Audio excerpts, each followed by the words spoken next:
Avenue, and then we'll take it higher. Welcome to the Game Sports Show, the Twin Sault's only local, regional, and national sports show.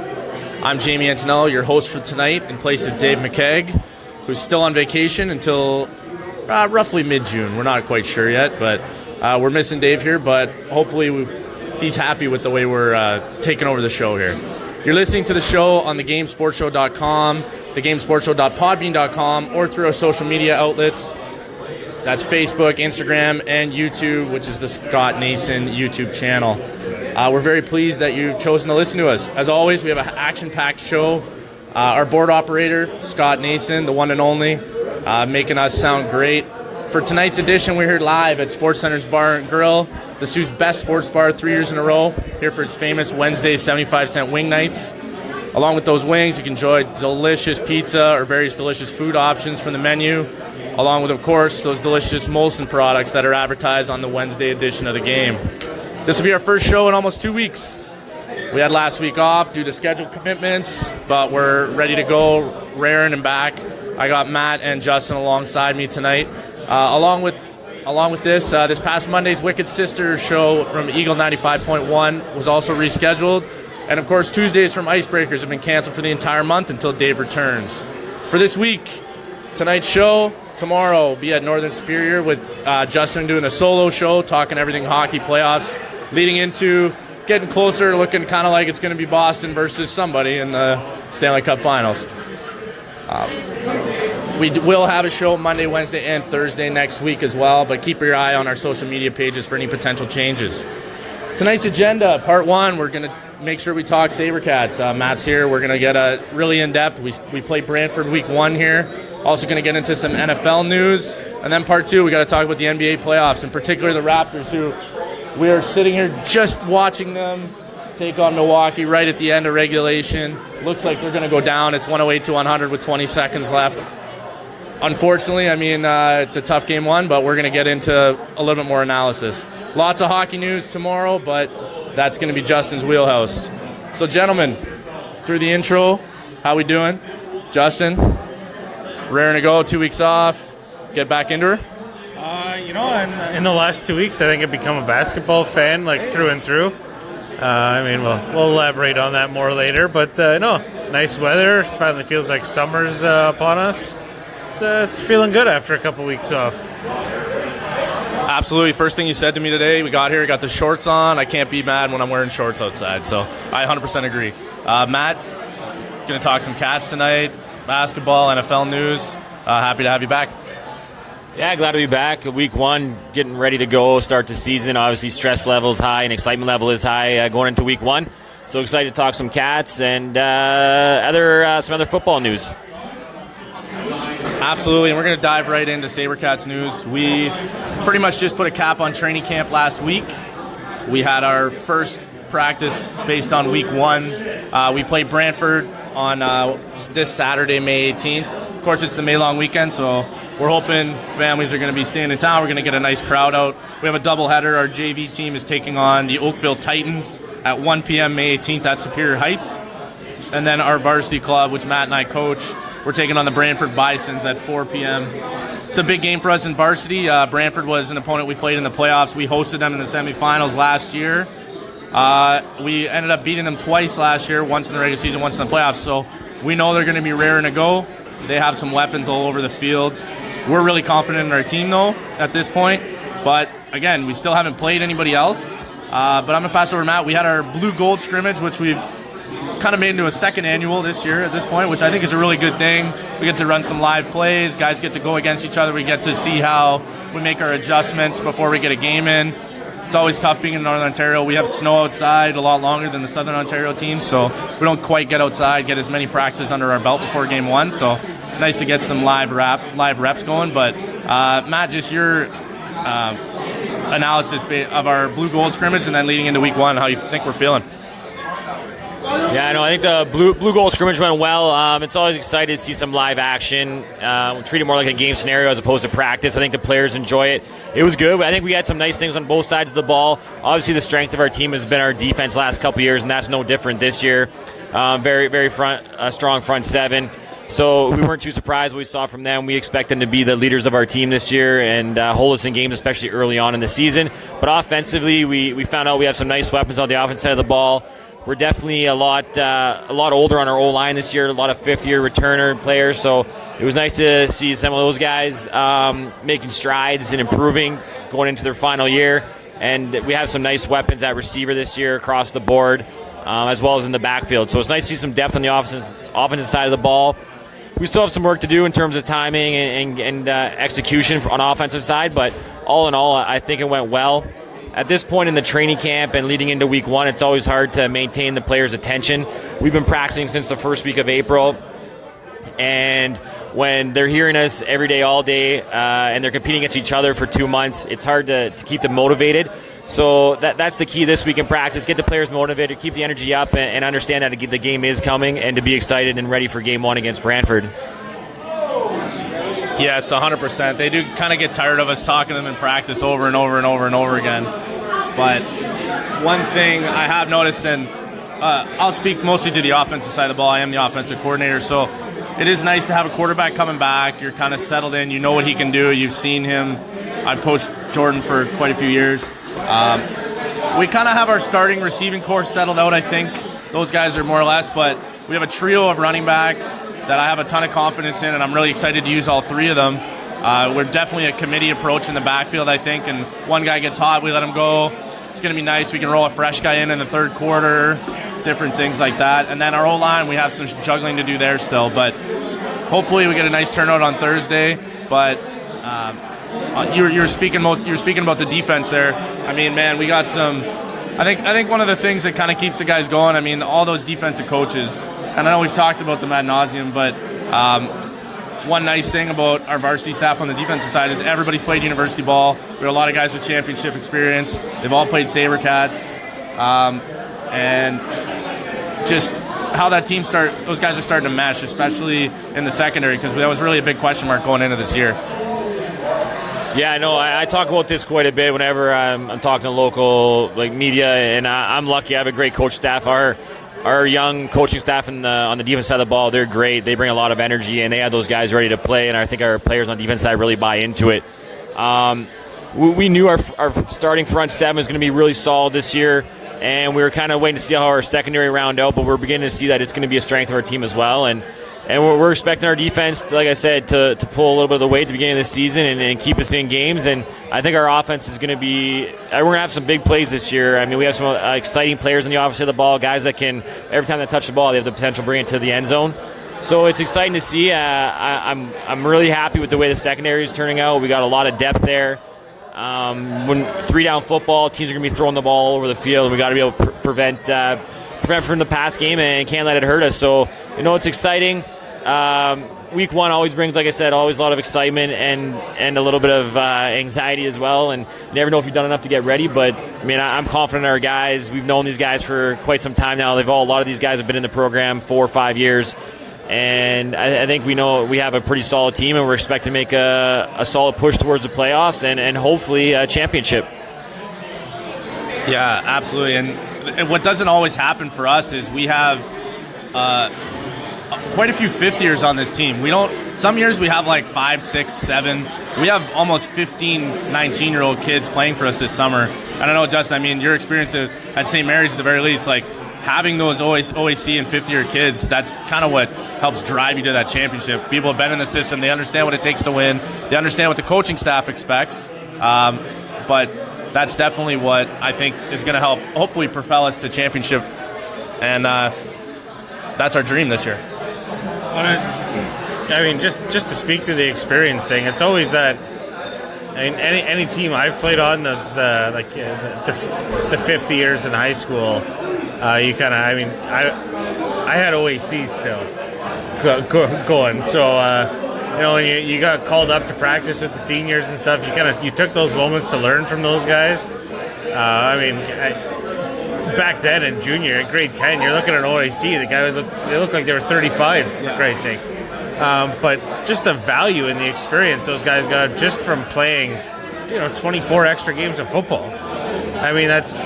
It doesn't seem like that many games when you talk about, the hockey, playing you see NHL players playing that game, but these are, kids that have played X amount of games in their career, and to play another 24 games, that's a lot of maturity that you can gain over that amount of time, and then to be able to, having that amount of returning players, it's almost like having extra coaches to help kind of teach the program, get what you guys want as coaches to pass it on to the younger kids that may not,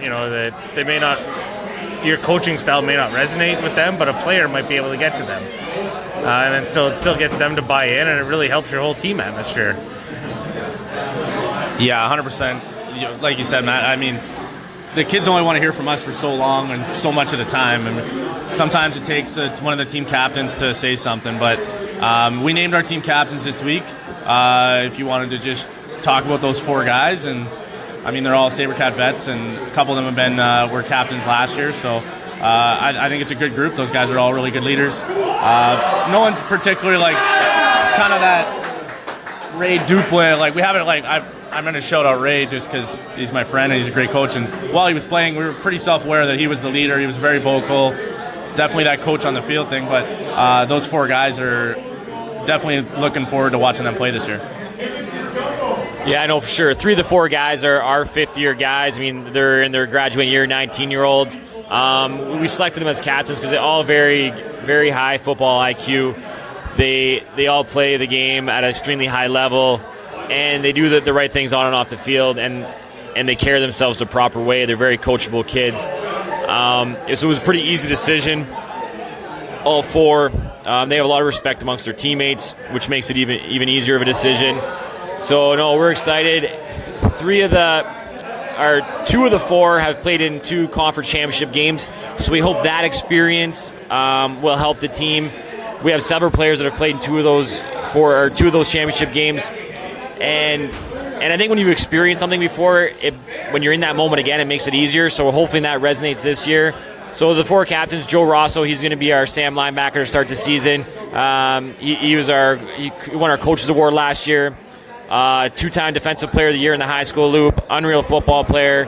Football IQ is extremely high, always finds the ball where it's at, and just a great kid. So excited to him be leading our defense again. Hunter Lambert Musso, another guy. He had a 1-year hiatus due to some injuries, but he played last year and was a big impact on our D-line. Another kid, he's going to play university in the fall at St. FX. Extremely coachable kid. You see him there early. He's working on his game all the time without having to be asked. Extremely coachable.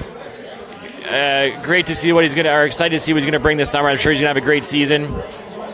Jacob Jurich, he's one of our, second-year players that is the captain this year. We had him on the show a couple weeks ago. He had a great rookie season. The guy's work ethic is second to none. He's in the gym in the off-season, on the field at practice. He's giving everything he has, every single rep, every game. I think a lot of the players, even though he's a little bit younger than some of the fifth-year guys, a lot of players look up to him because he garners that recognition and attention. The final captain, Rob Wright, he's our leader on offense. He's been our leader in offense for the last couple of years. Plays arguably one of the tougher positions outside the quarterback position on our offense. We ask a lot of him. Guy, you tell him to ask him to do something once, he does it right from there on in. Great kid, great attitude. Again, another guy handles himself very well on and off the field, so we're excited to have these guys. We're looking to expand. We hopefully we get more leaders that emerge. Like I said, we have a 55-man roster, I believe, and we like to have 55 leaders on our team.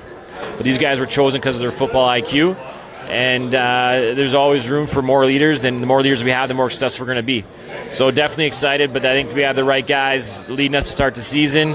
I think the other players can look at these guys and know that they handle themselves the right way, lead by example type of guys. I think the team is in good hands with that leadership group. Yeah, and I think all 4 of those guys have tremendous respect amongst their peers, amongst their teammates, and that's very important. Even if you don't have one of those guys that's going to be that vocal guy all the time, every breakdown, every huddle, always talking to the guys, that respect. And then when one of those guys does say something, it tends to resonate a lot more. But Justin, I know one of the best things that I found, in even just because Matt and I are coaching all the time, but during the high school season, when you and Dave would come out on the field after post game and being able to watch the game from the press box, hopefully you guys can make it out to a couple of our games and see from that nice vantage point in the field house at Spear Heights. But what are you? I'm just curious what you're excited about watching us play. I mean, you kind of know Matt and I know how we coach and seen how our teams perform, but I'm curious to know your perspective. I mean, for me, I guess the thing I'm most excited for is getting to know some of these players and knowing what their personal expectations are going into the season. And then you can watch the games and be excited for them. It gives you a whole other storyline on the game where you're not necessarily just watching, for complete team success. You also got a couple guys you're rooting for, and you know what I mean? Like, those guys are also, spark plugs for the team. So, you get a couple of those guys lighting it up, and then the rest of the team's gonna. And it goes back to the leadership thing. But and to be honest, I'm just looking forward to getting out there. I mean, the last game from the press box was nice because it was piss pouring rain, and had a coffee. I was nice and dry, hanging out up there. You poor suckers out there getting all wet and cold and. But I'm looking forward to the season to get going here, and we're gonna have a nice weekend. So it'll be good times. We'll make out some more games. We'll continue to take care of you up in the press box. We'll make sure we get some food up there for you, some refreshments. I'll bring a sandwich tray. Nice.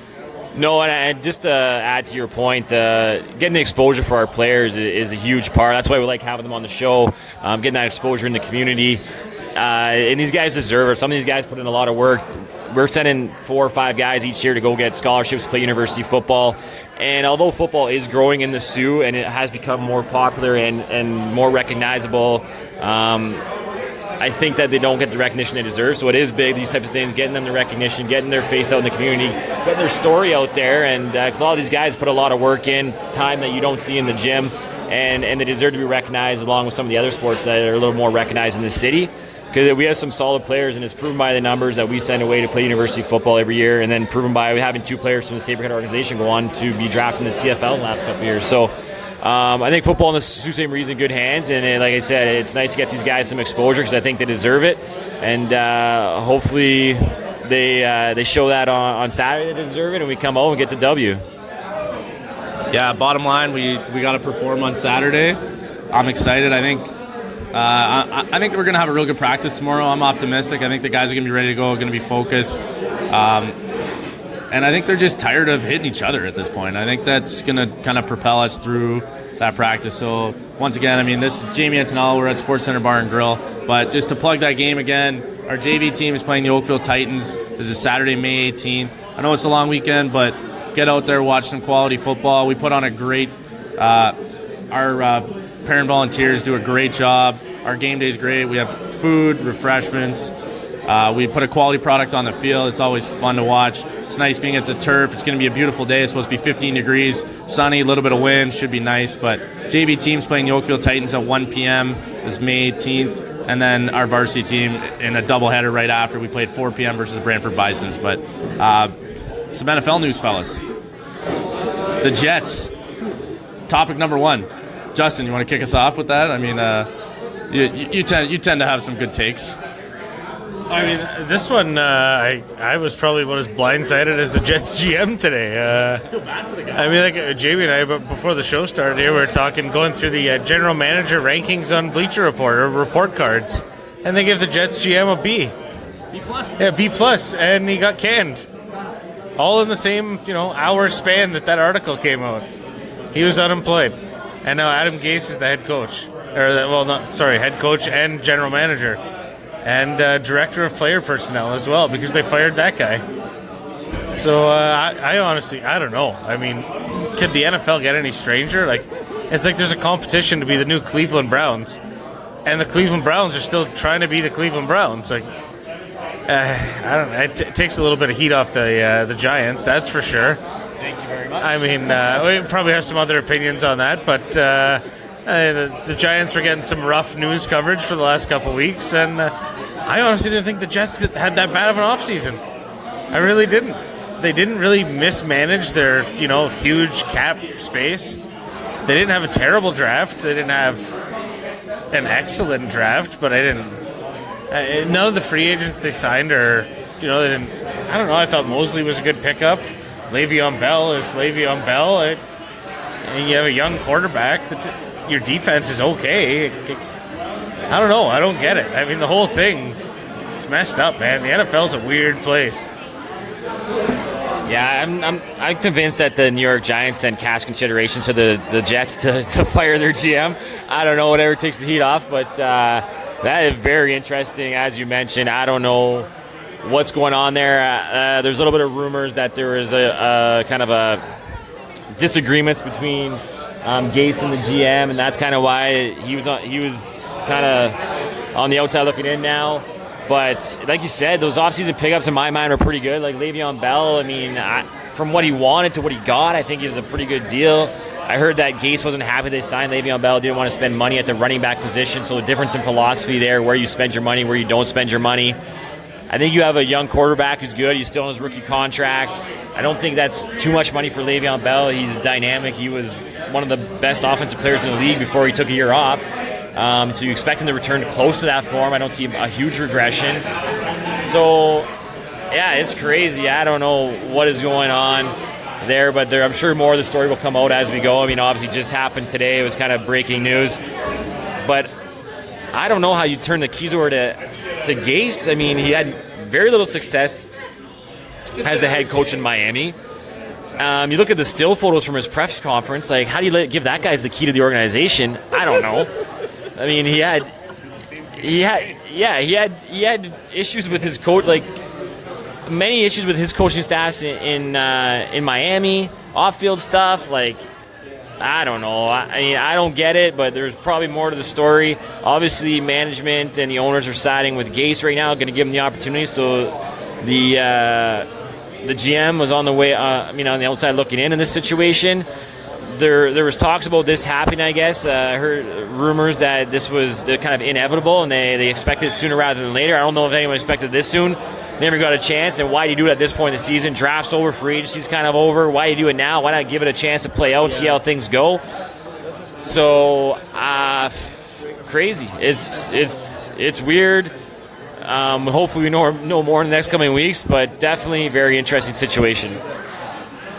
Man. Yeah, I mean, I've just been looking over, like, the New York tabloids covers, and they're amazing. I mean, The Look That Kills is the headline that catches me, and it's just a picture of Adam Gase with his crazy eyes at his press conference. Like you said, how do you give that guy the keys to the ship, or keys to the Ferrari? Like, wow, I'm sorry, I shouldn't call the Jets a Ferrari by any means, but he's got politician face. That's an awesome way to put it. No, it just, there's already tension. Nobody gets fired in the NFL in the middle of May. It doesn't happen. Like, wow, it does now, but that's the Jets. Like, unless there's like some sort of cell phone pictures or scandal associated with it. I mean, May is probably the safest month to be employed in the NFL. 100%. It's rookie OTAs. Even the rookies don't get fired. Like, the guys that come from OUA football that get called up to rookie mini camps to fill out the roster, even those guys get treated like gold. Like, it's never a good look. The Jets are, man, like, it's got to feel good to be a Giants fan. I mean, at this point, a little bit. It still doesn't feel great to be a Giants fan. It didn't feel too great watching Odell Beckham catch passes from Baker Mayfield today, but no, I mean, Beckham left the field early. There's still, there's that. There's that to look forward to. I mean, the Jets are still a good team. Like, you look at their team, they're a good team. So will it affect their on-field play? Will it cause the distraction for the players? I don't think so. I think they're still a pretty good football team. I mean, I don't think they're going to win the AFC East, but, I mean, they have a chance to be competitive. Better. I think they're going to be better than last year. They're going to be much improved from last year. So maybe it doesn't affect the on-field play. We'll see who they bring in as a GM. I don't know if they're going to – I think Gase's just the intern right now. I think they plan on hiring a GM to fill that role. So we'll see what happens. Doesn't feel much better, but maybe a little bit better to be a Giants fan. But yeah, it's like I said, it's a weird situation. I'm sure more will come out, but we'll see. Yeah, and speaking of the AFC East, the New England Patriots, Justin, we were talking about this today. Bill Belichick has decided to call plays for the defense this year. Last time he would have done that would have been, I don't know if he did it with Cleveland, but definitely he was a DC in New York back in the 80s, but in the early 90s. But I'm not sure that time. But Justin, your take? I mean, maybe the last time he did it was when Romeo Cornell left, and I think he was the coach in KC. Yes. Because he was the head coach in KC when that guy killed himself in the parking lot, wasn't he? Cornell? Yeah, was that so. that timeline? So maybe early 2010s-ish? But either or, I mean, he's the GM. He's going to be the offense coordinator and the defense coordinator and the head coach. I mean, it's like Russia. That's what it is. He's going to score 9 goals on the ice. Well, and then fall on the rug. Did you seriously? Did you see the guys' faces behind him? Go back and watch the video. Yeah. The guys behind him were like, "Oh no, we're all gonna die. Like, we're gonna be part of the ice crew that dies by suicide, a gunshot wound to the back of the head." The pull-bys by the defenders were awesome. Go back to the Patriots. I believe they also re-signed Jamie Collins today. Yeah, that was today. So the rich get richer, I guess. And the rest of the league sits on their ass and lets the Patriots do Patriot stuff. I don't know. That's a weird offseason this year. Yeah, I mean, I think Belichick had a lot of influence on the defense over his time. I mean, his history. Last year with Brian Flores, he did too. Yeah, and I think he has a big part in the game planning and the scheming with the defense. So I don't think, I mean, from that standpoint, he just wasn't calling the plays on defense. But I think in the meeting rooms and the game planning, he had a big hand in that. He has a defensive background, so I don't see it having a huge effect. I think obviously he's one of the smartest coaches to ever play. You don't have that kind of success with not being a smart football coach. So, I mean, just maybe get back into the groove. You may find that a little bit difficult, getting used to calling plays while managing the sideline. I'm fortunate in a situation where I'm a head coach. There's so many other things you have to worry about during a game that calling plays is an added thing that you sometimes don't want as a head coach. But, I mean, I'm sure if anyone can handle it, it's Bill Belichick. So It's fascinating. Yeah. It's frustrating as a non-Patriots fan. Yeah, I mean, you see it now, though. A lot of the head coaches, all these young OCs that are coming up, they're getting head coaching jobs. The teams want to lure them in with the head coaching job, so they'll get them as their play callers. So it's not much different than that. I mean, and he's been around. I think he's smart enough to know how to handle the situation. I don't see it affecting their play on the field, but we'll see. It's interesting. And then the never-ending saga of will Gronk come back? I think it's gonna go till when's the cutoff? Is like week 12 where they can bring players back. It's gonna go to week 12. We're gonna be talking about this every week. Will Gronk come back? Even his agent is saying he might come. He's most likely he'll come back sometime through the season. So when your agent's saying that, it's pretty good chance that's inevitable. Yeah, confirmed. I'm sure the agent wouldn't mind the payday as well for half the work, half a season, take a little nice paycheck. But yeah, no, I think Bill. If anyone can handle it, like I said, Bill Belichick can handle it. And obviously, I think the Patriots are the favorites to win the AFC East. I don't see anyone else really contending there. I mean, I think the Bills have signed every good running back from the early 2000s to their roster, so that should be interesting. But, I mean, kind of slow right now. I mean, a couple of news stories broke today with Collins signing and the Jets firing, but as of that, I mean, we're just getting into OTAs, not much going on in the NFL, so basically anything that breaks is kind of news. Yeah, just to speak to Gronk there quick, I mean, he's just enjoying his retirement tour, I think. He gets to hang out with his Sports Illustrated supermodel cover model girlfriend there. And, I mean, there's a 0% chance he shows up before training camp's over, I think. I mean, why do that? It's what Michael Strahan did, came back, won the Super Bowl. Very different scenario being a 9-year vet versus like a 16-year vet. But, as far as Bill Belichick, I think they're going to be just fine. It is curious, though, because defense, I mean, you're really just looking for that. Can you time up that one blitz call right? Little things in game. It's just one added thing that he has to deal with. But I think, like you guys said, if anybody can handle it, it's Bill Belichick. But, yeah, I mean, rookie OTAs were opened, and we had some showings. Big thing, I mean, everybody's looking at the quarterbacks. Everybody's overanalyzing Arizona's footage and just being like, Kyler Murray has the best arm that I've ever seen in my life. I mean, sure, the ball flies off his arm, but, I mean, there are some QBs in the league that can hawk it pretty good. Josh Allen, Pat Mahomes, I mean, even like Aaron Rodgers, Tom Brady still got a cannon for being 43 years old. So it's the new shiny toy. Everybody's excited about it. First overall pick. He's got the keys to the kingdom there, and we're gonna see how he does. But The other one I was watching was a little bit in Oakland, and Josh Jacobs now being basically the only running back they have. They were like really careful with him, I noticed. And that was one comment that one of the analysts said was they can't let him get hurt because they have 0 running backs if he gets hurt now. So final thoughts just on OTAs and the NFL in general, and if you guys are anything you're looking forward to seeing in the offseason here. I'm to be honest, I'm looking forward to training camp in August. Colts and Browns are doing a joint camp, and I think that's going to be a pretty tasty showcase there. I mean, I might have a little personal bias, but that's going to be a good one, I think. And I mean, just there's still a lot of I don't want to say second tier free agents, but not the big names. There's still a ton of good players out there to be signed, and for teams to kind of look at their rosters and backfill, and a lot of teams got money to spend still, and there's a lot of good players out there. So we're not done yet. I think it's just that slow season where you're going to get the rookies in, work them out, see what you got, see if they're players this year, or if they're projects, or I don't know. It's an interesting time. It's kind of a slow down and look at the sports world and see what you got time. Yeah, Matt, you got any final thoughts on OTAs and anything you're looking forward to in the offseason, or just uber focused on Sabrecats season? Yeah, Sabrecats has consumed a lot of my time. I haven't had much time to dive into NFL news. Nothing really stands out at this point in terms of OTAs. I mean, we don't really start. I think now, like you see, a lot of teams are bringing a lot of rookies for the rookie camps. The guys are just going to be cut. They're not going to stick around. They just need bodies to be there. A lot of the top players aren't reporting to OTAs. They're doing their own thing. So not much in terms of news. I mean, obviously the biggest news with the Jets. We touched on that. Other than that, I'm just looking forward to our season starting, and then just once training camps come around, and there'll be a lot more to talk about, and really start amping up for fantasy season, and start planning that, and get ready for Sundays on the couch watching NFL.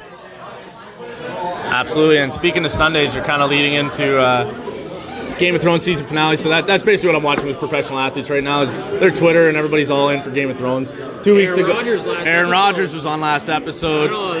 He didn't look too good running. No, I mean, somebody's got to teach him how to do the movie run, but he 2 weeks ago, and after the episode 4 in Game of Thrones, spoiler alert coming ahead here, and Pat Mahomes tweeted Grey Worm's going to take on King's Landing all by himself. Anybody saw episode 5? Pretty much just forgive my French here, fucked shit up. So, regardless, great talk, guys. Jamie Antonello, Matt Premo, Justin Hykel, live from Sportscenter Bar and Grill. Wrapping up part 1, NFL news and local football. If you got nothing going on, May 18th, Saturday, come out to Spear Heights, support the Sabrecats program, come watch some quality football. Matt, final thoughts? Yeah, no, just encourage everyone that's going to be in Sault Ste. Marie to come check out the JV and Varsity Sabrecats on Saturday. We have a lot of great athletes. These guys are the future of youth sports. Like I said, we're sending 4 guys next year. We have a couple guys that are CFC top prospects. And so you guys don't know what that means. Canada Football Chat, they're basically the go-to ranking system for players in Canada. ESPN 300 in the Yeah, it's very similar. And we have a couple players that are highly ranked. So, I mean, we have a lot of talent, high-caliber football. We put up a good product on the field. So, definitely come out and watch, support these guys. They put a lot of hard work in, and they deserve it. We do put on we host a good game day. We have barbecue there, and we put a great product on the field. So we could always use the support. Hopefully we get a good showing for Game 1, Week 1, and hopefully come out with a victory. Go Cats. Go Cats, absolutely. Once again, listeners, thank you. We'll be back for part 2 coming up at you at Sportscenter Bar and Grill. The Game Sports Show would like to thank an additional sponsor and additional home to the Game Sports Show, Sportscenter Bar and Grill. Sportscenter Bar and Grill, located on 624 Wellington Street West, Sault Ste. Marie, Ontario. Sportscenter rated top sports bar for the 2nd year in a row. At Sportscenter, enjoy their famous 75-cent wing night along with delicious Molson products on tap, along with a great atmosphere and other great food options available as well.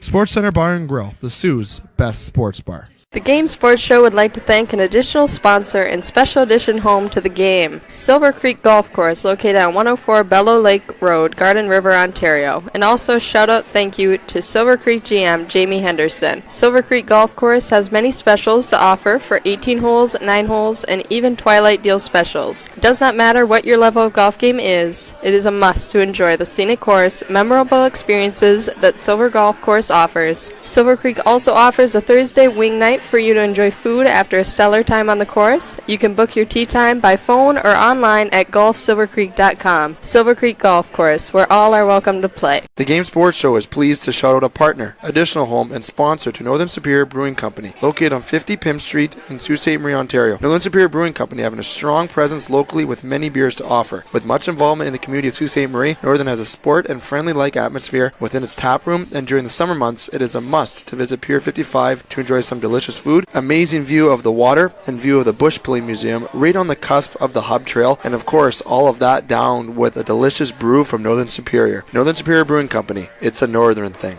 Get Wicked Catering from the crew at the Wicked Sister. We like to think of ourselves as foodies. While our favorite foods are paired with a beer tasting at the Wicked Sister, you can now have the same creative menu for your next catered business luncheon, family get-together, wedding, or holiday party. Our white truffle risotto appeals to your gluten-free and vegetarian guests. Add sautéed shrimp or freshly grilled chicken for a pop of protein. Or let us build you a custom menu to suit your needs. From plated events of 15 to buffets for 200, the Wicked Sister will cater your event with tapas, snacks, cravables, or a full sit-down dinner. The Wicked Sister, where you'll be treated like family, whether you like it or not. The Game Sports Show would like to thank a list of additional sponsors. North Shore Sports and Auto, new location located on 647 McDonald Avenue, Sault Ste. Marie. A family-owned and operated business with doing business in Sault Ste. Marie for over 10 years.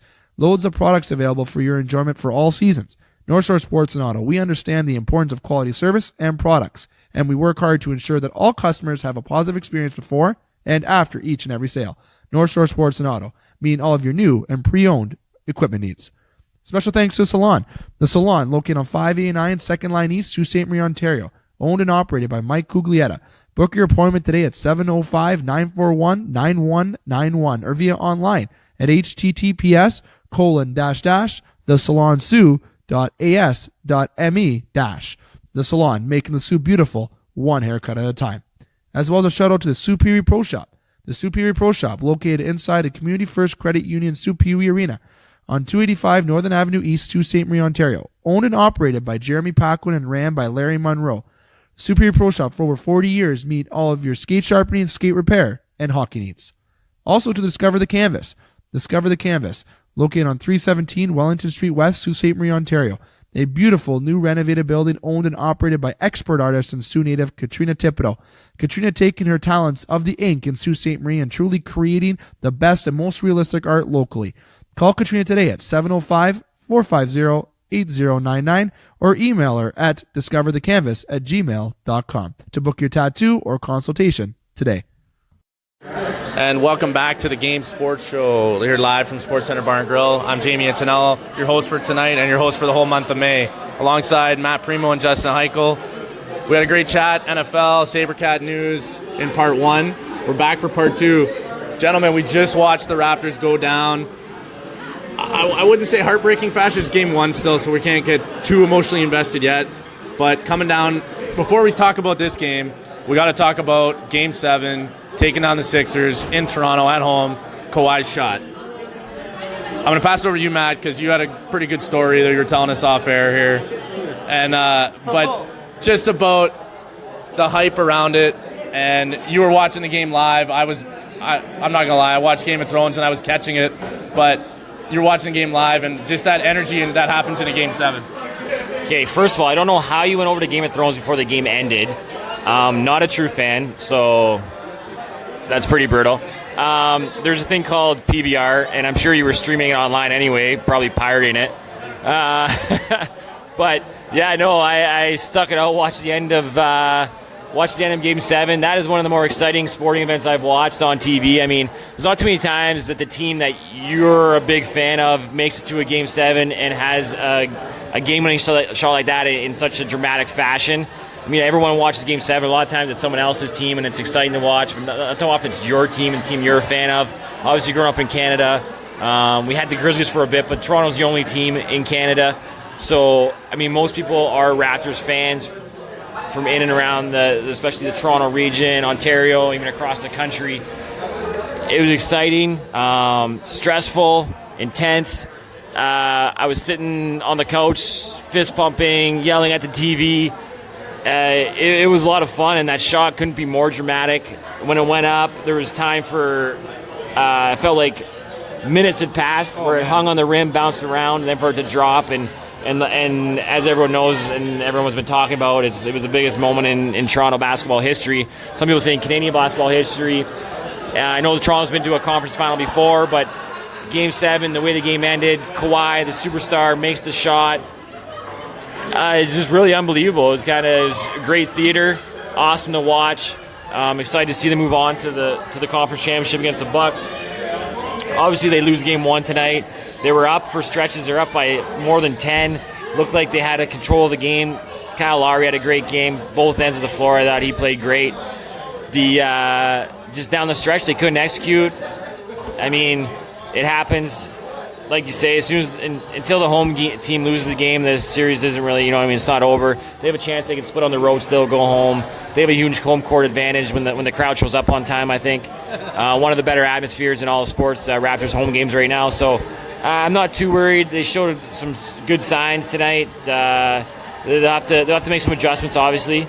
I don't think you can expect Lopez to play as well as he did tonight, shoot that well from three-point. I mean, you got to live with him making those shots, but I think they'll make some adjustments. They'll be ready for Game 2. I think it's going to be a good series. I think another one could go 7. But, I mean, Kawhi had a good game, kind of was a little bit silent in the fourth, but Cal was hot, so, right? So you feed the hot hand. So we'll see the adjustments they make coming back Game 2. And looking forward. Hopefully they can pull it off. I'd love to see them in the NBA Finals. Yeah, absolutely. And I read an interesting stat. I mean, first of all, Game of Thrones. I had to do it. I know you can give me shit. Go ahead, that's fine. But I was checking constantly. I was watching on my phone at the same time, picture in picture, as you can say. But read something that I thought was really interesting and kind of shocked me, and I had to do a little bit of fact checking. But that was the first buzzer beating Game 7, like deciding win, like in the NBA playoff history. And it's the second one that was a game decider since Michael Jordan's like the shot game, which I was like, there's no way that happened, but it's true. And the quadruple doink, the way it happened, the atmosphere, the reaction, everything, just absolutely unbelievable. But Justin, your take? That's I'm gonna say that's one of those Canadian sports. Remember, the old heritage moments that used to come up on CBC back in the day. That's one of those going forward.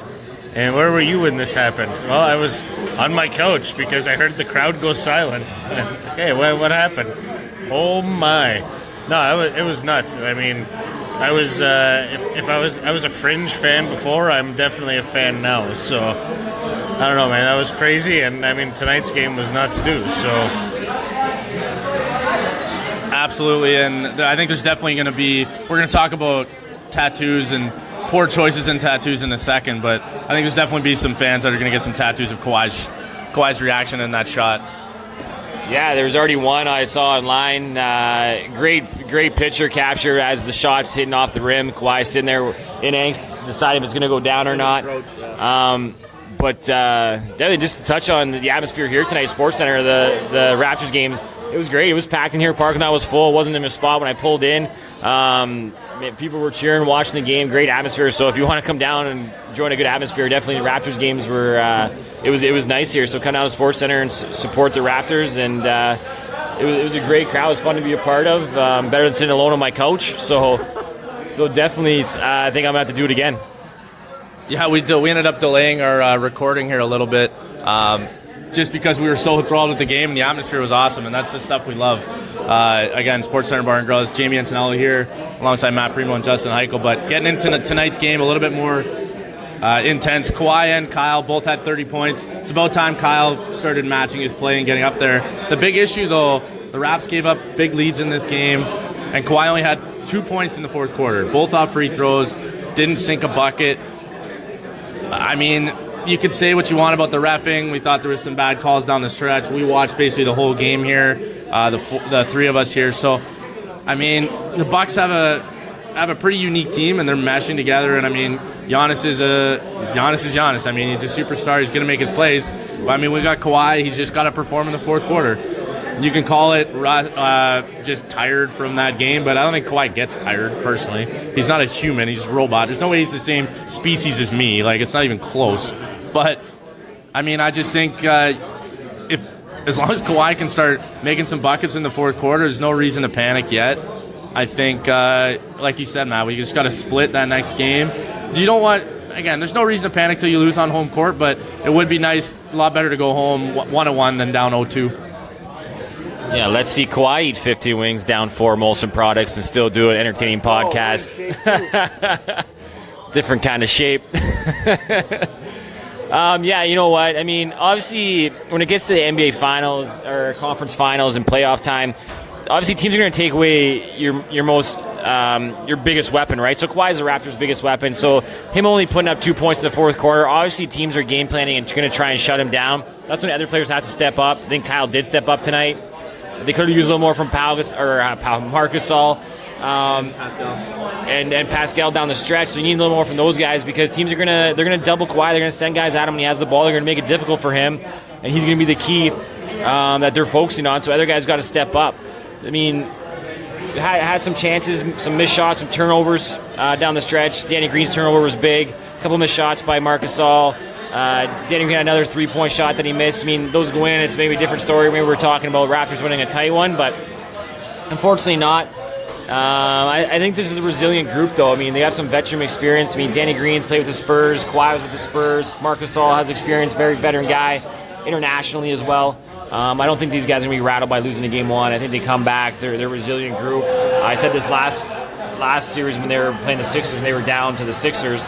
I said, I mean, I trust this group to come back and respond when they go down a game. So same thing here. I mean, obviously a little bit different facing the Bucks. I mean, they're first in the East for a reason. They're a great team. They got a lot of weapons. When Lopez is hitting 3-point shots, I mean, you're going to be a little bit worried. But it looks to be a good bounce back game two. And hopefully you can get the split like we talked about and go home to the home court advantage and go from there. Yeah, I think the more important thing we were talking about was Lopez had like 5 or 6 blocks in this game at crucial parts, so his defense was on point. And then, I mean, anytime you're big, who's not known to be a shooter, hits like 3 feet outside the arc 3-pointers, you know it's going to be tough. But, I mean, we had a chance. It was 101 to 100, and then we had a couple bad turnovers. Like we said, Danny Green let that ball get away from him. And then we just missed shots. I think we missed 5 consecutive shots at that point. It's the point in the game. There's 2 minutes left. You got to start making those shots.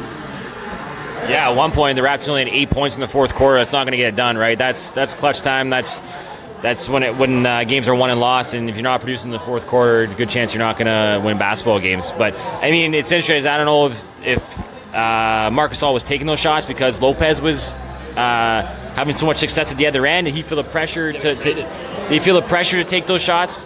I don't know, but I think definitely had to improve in the fourth quarter come game two, and hopefully the rest of the series, and hopefully they come out on top.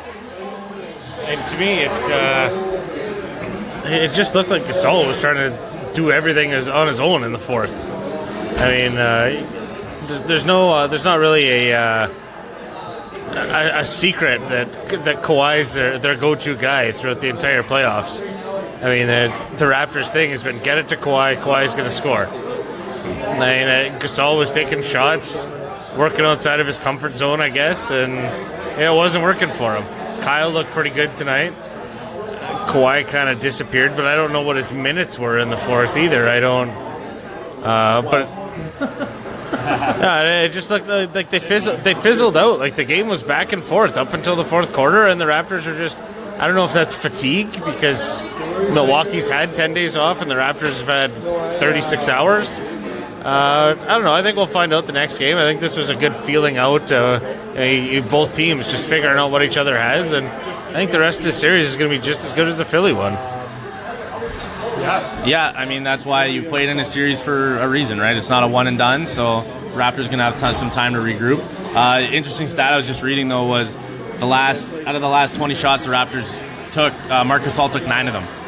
Not a good look for us as an organization. I mean, we're not gonna be super successful when that happens. But moving on, fellas. I mean, Raptors gonna come back on Friday night. Hopefully, get to rebound there. We get to see Game 1 of the Western Conference Final tomorrow. Game 2, my bad. Between Golden State and Portland. Quickly on that series, I mean, do you guys really see Portland taking down Golden State? I don't personally, but the interesting storyline entering the series was Durant might not play. His calf injury, he was definitely missing Game 1, really missed Game 2. So that is interesting, but it didn't seem to phase the Golden State. Steph and Clay, the Splash Brothers, are back. Would they win by 28 or something? Yeah, the Splash Brothers are back. They played unreal. I mean, that's a pretty solid team. You lose your best player, and you still have 3 All-Stars that can contribute. So it's a pretty interesting team, and even now they're talking about Boogie Cousins making a return potentially. I don't see it in the conference finals, but I think if they make it to the NBA finals, it's quite a possibility that Boogie could return. But no, I mean, it's interesting. Are Golden State better with Durant or better without him? They looked really good in Game 1. So it'll be interesting to see. I mean, I don't see Portland winning that series. I think Golden State's too strong. I don't see it going I don't even see it going past 5 games. I think Portland may be able to win 1 game, but I think they take it in 5. I think that Golden State rests Durant until they lose a game. Until they lose, why push them? Until you need him. I think they go without him until they lose. And then they lose and he comes back. I think that's the way they're going to approach this. Or who knows, maybe this injury is more serious than they're letting on, and maybe he's going to be out long term. Who knows? But it'll be interesting to see how that series plays out in terms of his injury and when he's ready to go again. If he's ready for the NBA Finals, I assume he will be. But that's the biggest storyline there. I don't see Portland pushing Golden State. I think the biggest push they were going to get was from Houston. Now that that's out of the way, I think they're pretty much set to be the NBA Finals. So, I mean, they're the best team in the league, and everyone kind of predicted they're going to be NBA Finals. Everyone's prediction is going to be right. Now it's to see who's going to face them. Is it going to be Toronto or is it going to be Milwaukee? Yeah, like you said, I think Damian Lillard might be able to take a game over and just put down 40 points, something like that, make a clutch shot at the end.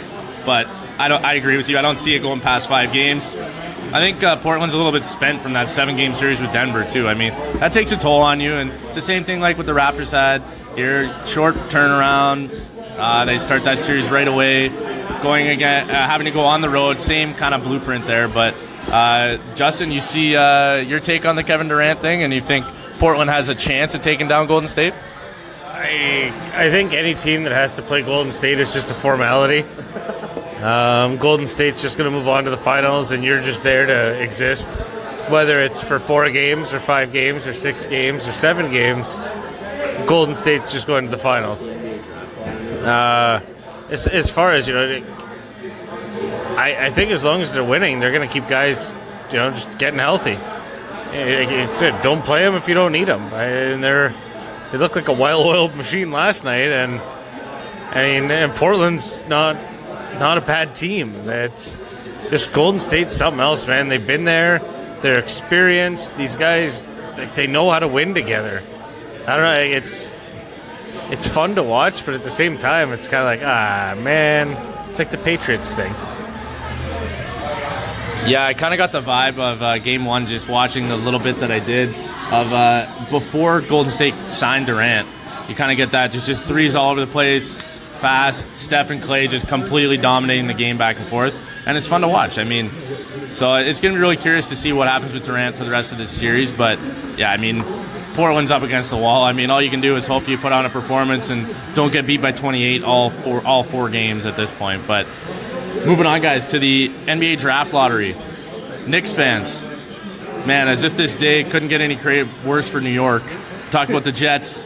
Now, if you're a Jets and a Knicks fan, I feel so bad for you today. We saw the fan that got the Zion tattoo in the same font as the Knicks logo. We saw the reactions.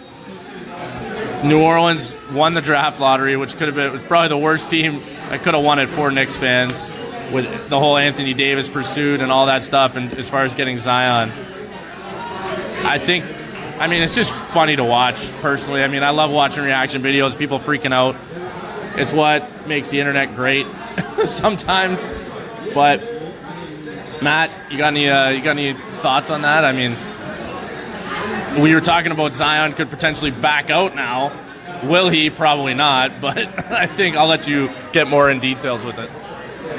Yeah, it was interesting to see. Obviously, the Knicks had a great chance of getting the first overall pick. That didn't happen, and that's kind of why it's a lottery. Hopefully it'll prevent these teams that are tanking from tanking in the future. But, I mean, I don't think New York's necessarily, just because they're not getting Zion doesn't mean they're going to not sign two of the biggest free agents in the offseason. Like, they're rumored to get Durant and Kyrie Irving in the offseason. So if that's true, they're still going to have a great season next year without Zion. There was talks today about Zion potentially being able to pull out of the NBA draft with the new rule, the new NCAA rule, where they can get an agent and then decide to pull out because he doesn't want to go to New Orleans. There is that potential that he could use his status to sway that number one pick. It's very interesting. It's highly unlikely. I don't think you're going to turn down millions and millions and millions of dollars to go back to Duke. Although I think he's probably getting paid at Duke anyway. so maybe he will. I don't know. But, I mean, once he signs a shoe deal and gets his first contract, the guy's going to be richer than rich. And I don't see him doing that. But there is that potential with the new rule, and he could sway that first overall pick and devalue it. And it's interesting to see with Anthony Davis. What does he do now? They have number one pick. I still think he wants to leave is what I'm hearing. He still wants out. So now the Pelicans are going to lose to Anthony Davis, but they're going to get Zion. How do they build around Zion? Is there a future there? What do you do? I think he's a superstar, Zion, so you have to pick him. In terms of marketing alone, getting people in the building, people buying jerseys, I think his jerseys are going to fly off the shelf. You're going to have new Pelicans fans because of him. I think you can, with that, you can say goodbye, Anthony Davis. Hopefully, there's some value for getting Anthony Davis or trading Anthony Davis.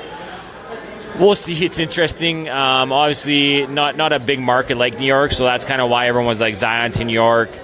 But they're saying Zion's from a small southern city, so maybe it's a good fit for him. They're saying maybe he fits in well there, and he can help build that franchise to where they want to go. So it will be interesting. We'll see where AD ends up. Is it the Lakers? Is it maybe the Knicks? I don't know. Now there's talks of Kyrie reuniting with LeBron. So there's nothing more entertaining than NBA free agency. It is like its own drama. They could have their own reality show, NBA, and I think it keeps people talking about the NBA, which is always good, whether it's good or bad. Having people talk about your organization and your teams is a good thing. So the offseason will be interesting. We'll see what happens. I think Zion's a lock for number one pick regardless. I don't think he goes back. I think there's too much money on the table. How do you turn down that type of money? You'd be stupid too. You go back and you can get a career-ending injury. It'd be stupid. But that take was interesting with the new rules. So it's interesting. We'll see how things play out. Yeah, I mean, it's curious. You mentioned Zion getting the shoe deal. Can't be with Nike, though, right? Oh, it's with Nike. Is it with Nike? Oh, man. They're going to have to make the unbreakable shoe. It is going to be with Nike. When that whole thing happened and his shoe exploded, they sent the highest paid Nike executives and designers to make sure it never happened again. I am pretty sure they're already paying him. I'm putting all my money on Nike getting his endorsement.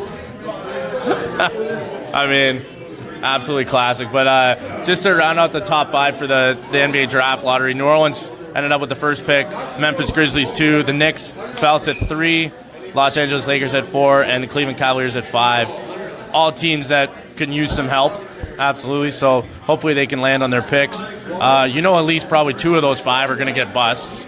Well, I mean, it's just the way it goes. It's unfortunate. But, Justin, your take on all the New York drama with the Knicks and viral videos and Zion and all that? I mean, it's kind of a bummer for Knicks fans. As a Leafs fan, going through some ups and downs, lots of downs. The Knicks have had some rough years. This season was no exception, and their ray of hope was snatched up from them, from a franchise that's been a sideshow the entire season. I don't know. It's a bummer. It sucks for that guy that got the Zion tattoo. Definitely sucks for the guy with the Zion tattoo. But that's the way it is. That's how the lottery works. I mean, you're not guaranteed to win. The Knicks just had the shittiest luck of them all, I guess. Yeah, it's oof. But Matt, you were talking about the NBA offseason just being like a drama. I mean, is tampering even a thing in the NBA? I think we've talked about this ad nauseum before, but man, it's fun to watch. I'll put it that way. I remember last year we were on a road trip for Sabrecats and we're just sitting on the bus waiting for LeBron to sign. And like as soon as it happened, the whole bus went nuts. So it's the anticipation's great. It's going to be an even a crazy offseason again this year. Durant, Kyrie, all those guys that are free agents to see. But fellas, I think it's been a good show so far. I think we'll be able to hold down the fort without Dave here. But final thoughts on NBA, NFL, local football? If I was a Knicks fan, I'd be more upset that James Dolan was my owner rather than not getting number one pick. This guy's a joke. I had to go see the Eagles in concert, and this guy had his band opening for them. How the hell? I don't know how much money he paid. Needless to say, I didn't show up until well after he was off stage, but this guy's a joke. Banning fans for telling him he should sell the team. Guy is insecure, doesn't know what he's doing. That organization has been in a downward spiral. They need someone new in charge there. His whole feud with Charles Oakley, it's just ridiculous. I think that's a bigger problem than not getting the number one pick. I think you're going to get a solid player at number 4 still, or number 3. They got Ja Morant and RJ Barrett are going to be available. You're going to get one of those two guys who are arguably studs. There was talk about RJ Barrett being the number 1 overall pick prior to this season, so you're going to get a great player. Might not be Zion, but that guy needs to go. Other sporting news, NHL playoffs. I mean, Boston looks like they have things wrapped up. 3-0. I don't see them relinquishing that lead. This San Jose and St. Louis series looks to be great. Overtime tonight. It was fun to watch a bit of that game. Should be interesting. I would love to see Jumbo Joe make a run at the Cup and then ride into the sunset and retire. So that's where I'm kind of leaning towards right now, and I'm pulling forward. I don't really have a team in the race, but I'm pulling for him. And football-wise, week 1, excited and ready to get things rolling for the summer OFC Sabrecats varsity season. Awesome, and I mean, thanks again for rejoining us again, Matt. I know a couple weeks on, a couple weeks off. Hopefully, now that we're in the season, we can make it steady, get some more players on. But brought up the NHL playoffs. I know, Justin, you're going to get really in-depth with that tomorrow at Northern Spirit Brewing Company. But final thoughts on the NBA and maybe a little preview for tomorrow? It was a good game 1 tonight. Nice, entertaining game. I think this series is going to be fantastic to watch. So I really don't have much complaints. But we will be discussing the goal, overtime San Jose St. Louis goal. So unfortunately, hand passes are not reviewable. More on that tomorrow. Goalie was not happy. Yeah, Biddington was not very excited about that. His stick took the brunt of that, unfortunately. But I think the glass took the brunt of that. Yeah, yikes. I mean, yeah, tune in tomorrow night. I mean, Justin will have a pretty in-depth analysis of that. But Matt, Justin, again, thanks for coming. Thanks for hanging out with me while I fill in for Dave here, talk some football, some NBA. And thank you to the listeners for making us a part of your night tonight. Thanks to Frank Ligori and Sportscenter, as always, for their partnership and for being great hosts and hosts for the show. We want to thank Scott Nason again for being our board operator tonight. Does a great job. Reminder that show tomorrow night from Northern Spirit Brewing Company around 5:30. Justin will be there solo. Going to be a real good show. Lots of hockey analysis. We're getting in-depth NBA, NHL playoffs. This is a great time of year if you're a sports fan. Some Maple Leafs off-season news, all that. Some possible local hockey news as well. But once again, thank you, listeners. We appreciate you. You're what makes this show go. And we will see you next week from Sportscenter Bar and Grill. Have a great night.